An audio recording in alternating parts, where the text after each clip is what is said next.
Assalamualaikum warahmatullahi wabarakatuh. Ini adalah video yang pertama untuk materi yang ketujuh dengan bahasan peluang dan ancaman ketika perusahaan memasuki pasar internasional.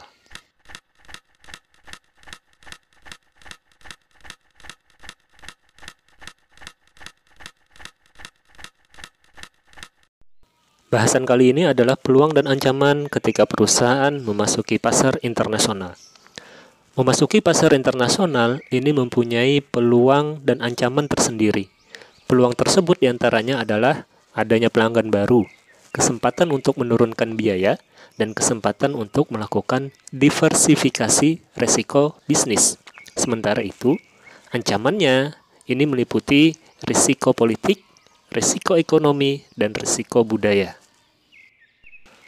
Mungkin alasan paling jelas untuk bersaing di pasar internasional adalah mendapatkan akses kepada pelanggan baru. Meskipun suatu negara ini mempunyai suatu kondisi ekonomi yang bagus, dengan jumlah katakanlah penduduk sekitar 5% dari populasi dunia, tapi menjual barang atau jasa kepada 95% dari populasi yang tersisa di planet ini merupakan hal yang sangat menarik. Terutama bagi perusahaan yang pasar dalam negerinya ini sudah mulai jenuh.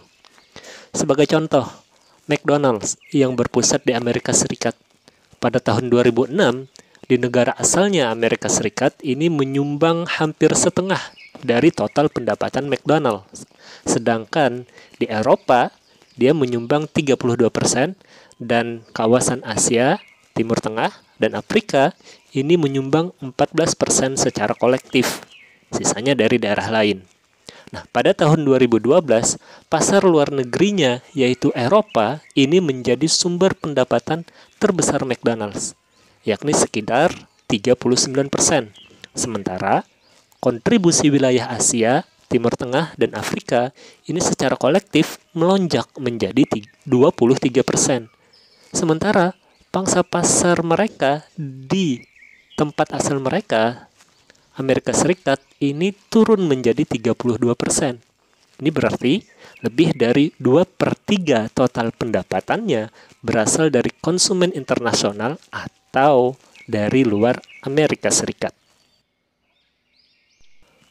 Peluang yang selanjutnya adalah menurunkan biaya dengan merelokasi kegiatan bisnis ke negara lain. Banyak perusahaan besar ini menutup operasi di dalam negeri demi menciptakan operasional baru di negeri-negeri seperti misalnya Cina, India, termasuk juga Indonesia yang menawarkan tenaga kerja yang lebih murah dibandingkan negara asal mereka. Hal ini karena banyak tenaga kerja yang murah pada negara-negara yang memiliki populasi besar di dunia. Nah, banyak perusahaan yang bersaing di pasar internasional berharap mendapatkan keuntungan biaya dari harga sumber daya manusia yang murah, sehingga menurunkan biaya produksi secara keseluruhan dan rata-rata. Penghematan biaya produksi ini berarti akan menjadikan produk perusahaan mempunyai harga yang murah sehingga bisa bersaing secara kompetitif di pasar.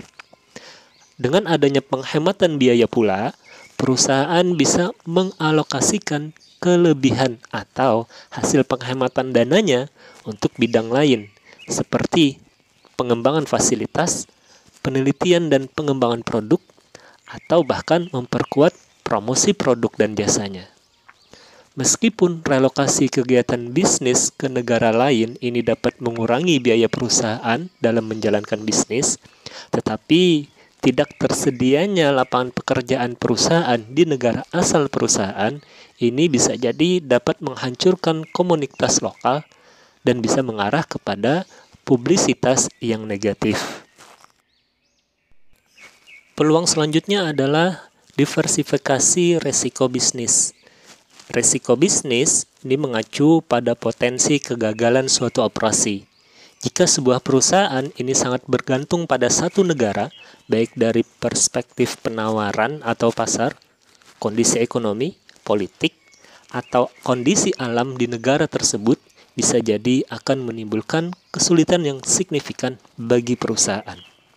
Sebagai contoh misalnya, Jika sebuah perusahaan hanya beroperasi di satu negara saja, sebut saja misalnya kita ambil contoh di negara Jepang, maka perusahaan tersebut bisa dalam masalah besar jika gempa yang sering terjadi di Jepang menghambat operasional perusahaan. Sementara di sanalah satu-satunya tempat operasional perusahaan. Andai saja perusahaan mempunyai tempat operasional di negara lain, maka bisa jadi operasional perusahaan tidak begitu terganggu. Contohnya misalnya perusahaan Honda atau Toyota, perusahaan yang berasal di negara Jepang sendiri. Dia juga mempunyai cabang-cabang operasional di negara lain untuk diversifikasi risiko bisnisnya. Oleh karena itu, ketika memasuki pasar internasional dengan membuka cabang dan tempat operasi di negara lain, ini akan mendiversifikasikan risiko bisnis yang dihadapi perusahaan.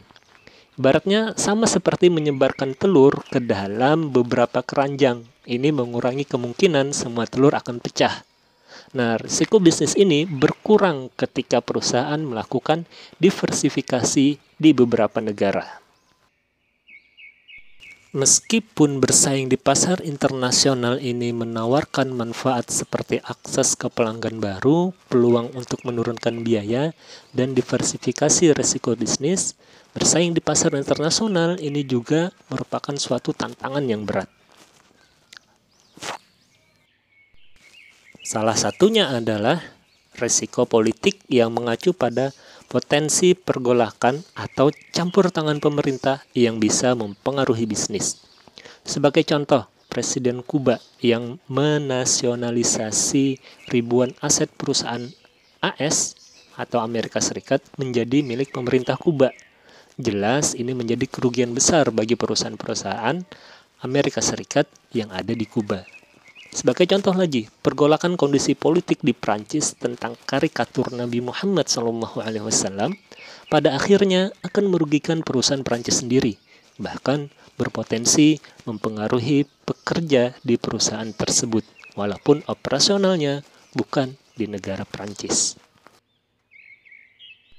Risiko selanjutnya adalah risiko ekonomi. Nah, risiko ekonomi ini mengacu pada potensi kondisi dan kebijakan ekonomi suatu negara, misal seperti perlindungan hak milik dan nilai tukar mata uang yang bisa mempengaruhi operasional perusahaan dalam suatu negara. Para eksekutif pemimpin perusahaan yang melakukan bisnis di banyak negara ini harus memperhatikan berbagai dimensi ini dan mencoba mengantisipasi bagaimana dimensi tersebut akan mempengaruhi perusahaan mereka. Karena perekonomian ini tidak dapat diprediksi. Risiko ekonomi ini menghadirkan tantangan yang luar biasa kepada para eksekutif.